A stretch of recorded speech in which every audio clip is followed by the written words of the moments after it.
Good morning student, welcome to online class. In today's class we will discuss about the force between two parallel conductors carrying current.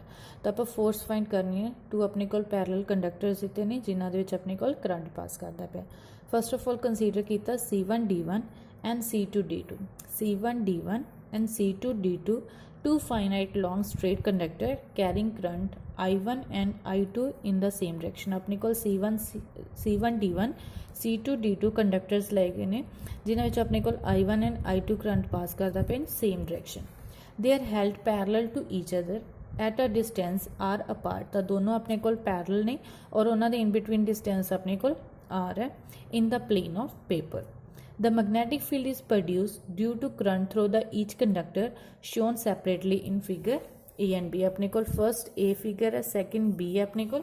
तो first ਦੇ अपने कोल I1 ਦੇ करके magnetic field B1 produce हो रही है and second ਦੇ अपने कोल की है I2 ਦੇ करके अपने कोल B2 मैगनैटिक फील्ड प्रोड्यूस हो रही है सैपरेटली दोनों ਦੇ ਵਿੱਚ.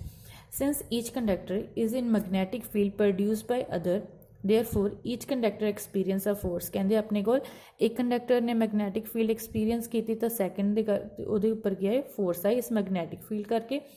सेम अपने को सैकेंड वाले ने मैगनैटिक फील्ड प्रोड्यूस की करके अपने को F2 फोर्स F1 फोर्स आ रही है फर्स्ट वाले दे. तो अपने को देखिए आप करंट अपवर्ड डायरेक्शन से जा रहे हैं. मैगनैटिक फील्ड अपने को एंटी क्लॉकवाइज है और मैगनैटिक फील्ड में आप टेजेंशियली लिया और अपने को P पॉइंट के उपर इस मैगनैटिक फील्ड करके F2 फोर्स है जो आ रही है. सेम अपने को सैकेंड डायग्राम है. Magnetic field induction at a point P on conductor C2 D2. हम आप P पॉइंट के उपर मैगनैटिक फील्ड इंडक्शन फाइंड करनी है due to current I1 passing through C1 D1 is given by. तो जो भी अपने को किसी लॉन्ग फाइनाइट कंडक्टर दे विच करंट पास करता तो करके जो मैगनैटिक फील्ड आती B इक्वल्स टू μ0/4π 2I/r. इन्हें उत्थे अपने को किसी फर्स्ट करंट करके अपने को मैगनैटिक फील्ड प्रोड्यूस हो इस दोनों आप B1 और करंट I1 लैके चले हैं. तो उन्होंने आप फर्स्ट इक्वेशन नोट किया. देन कहते according to right hand rule जो डायरेक्शन अपने को मैगनैटिक फील्ड B1 परपेंडिकुलर होएगी to the plane of paper. Plane of paper के परपेंडिकुलर और डायरेक्टर इनवर्ड होएगी मीनस प्लेन ऑफ पेपर के inward as the current carrying conductor C2 D2 lies in the magnetic field B1. हुण आपां नूं पता current carrying conductor जो है वो मैगनैटिक फील्ड B1 दे विच लाई करता है प्रोड्यूस बाय जो अपने को करंट I1 करके C1 D1 प्रोड्यूस हो रहा है. Therefore the unit length of C2 D2 will experience a force given by. तो अपने को कहते जो C2 D2 ने फोर्स एक्सपीरियंस की है B1 I2 इंटू L आना सी और आप इतने यूनिट लेंथ की गल की तो इट मीनस L अपना कितना हो गया 1 हो गया.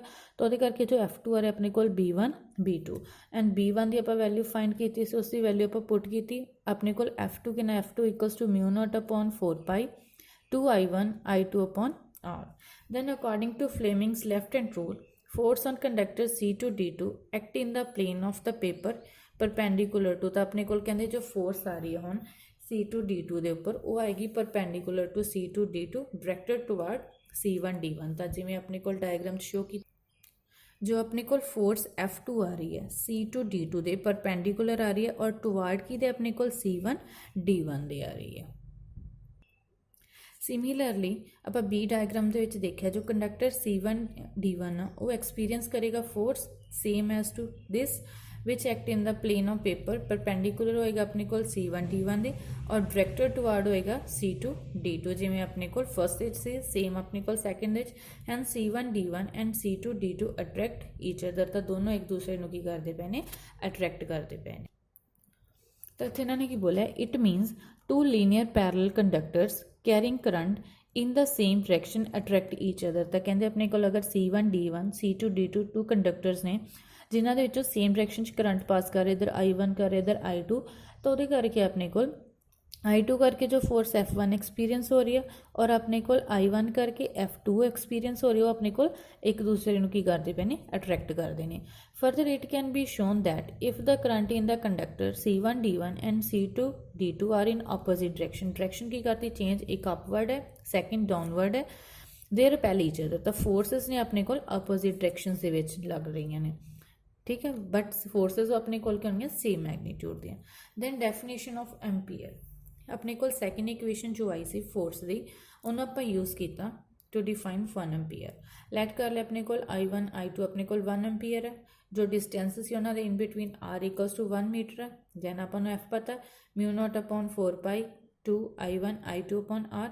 वैल्यू पुट की थी म्यू नॉट अपॉन 4 पाई अपन पता है 10 की power -7 two as it is 1 × 1 upon 1 equal है 2 × 10 की पावर -7 न्यूटन पर मीटर।